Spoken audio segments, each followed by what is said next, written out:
Hello, അന്ന് നമുക്ക് beef fry മാറി നിൽക്കുന്ന ഒരു സോയ റോസ്റ്റ് ഉണ്ടാക്കിയാലോ. അതിനായിട്ട് നന്നായിട്ട് കഴുകിയ സോയയിലേക്ക് ഒരു തക്കാളിയും ഒരു 5 വെളുത്തുള്ളി, പിന്നെ ഉപ്പ്, മഞ്ഞൾപ്പൊടി, മുളക് പൊടി, മല്ലിപ്പൊടി, കുറച്ച് മീറ്റ് മസാല, കുറച്ച് ഓയിൽ, കുറച്ച് വെള്ളവും ഒഴിച്ചിട്ട് ഒരു വിസിലടുപ്പിച്ചെടുക്കാം കേട്ടോ. എന്നിട്ടൊന്ന് മാറ്റി വെച്ചിട്ട് വേറൊരു പാനിലേക്ക് എണ്ണ ഒഴിച്ച് തേങ്ങ കൊത്തിട്ട് അതൊന്ന് മൂപ്പിച്ചെടുത്തതിന് ശേഷം അതിലേക്ക് കറിവേപ്പിൻ്റെ ഇല ഇട്ടു.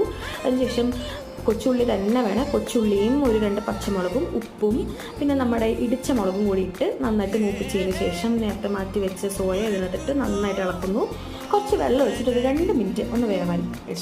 പിന്നെ അതിനുശേഷം ഉപ്പിടുന്നു ആവശ്യമുണ്ടെങ്കിൽ മാത്രം. പിന്നെ മെയിനായിട്ട് നല്ലോണം കുരുമുളക് പൊടി ഒരു 2 ടീസ്പൂണോളം ഇട്ടിട്ടുണ്ട്. നന്നായിട്ടൊന്ന് വരട്ടിയെടുക്കുക. അവസാനമായിട്ട് നമ്മൾ കറിവേപ്പിൻ്റെ ഇല ഒന്ന് തൂവി, പിന്നെ മെയിനായിട്ട് മല്ലിയിലും കൂടെ തൂവി എടുത്ത് കഴിഞ്ഞാലുണ്ടല്ലോ അടിപൊളിയാട്ടോ. ഞാൻ കഴിച്ചു നോക്കിയപ്പോൾ എനിക്ക് ഭയങ്കരമായിട്ട് ഇഷ്ടപ്പെട്ടു. ഹസ്ബൻഡ് പറഞ്ഞത് ഇത് ബീഫ് ഫ്രൈനേക്കാളും നല്ലതാണെന്നാണ് പറഞ്ഞത്. അപ്പോൾ അത് ചപ്പാത്തിയുടെ കൂടെയൊക്കെ കഴിക്കാൻ സൂപ്പറാണ്. അപ്പോൾ ഡു ട്രൈ.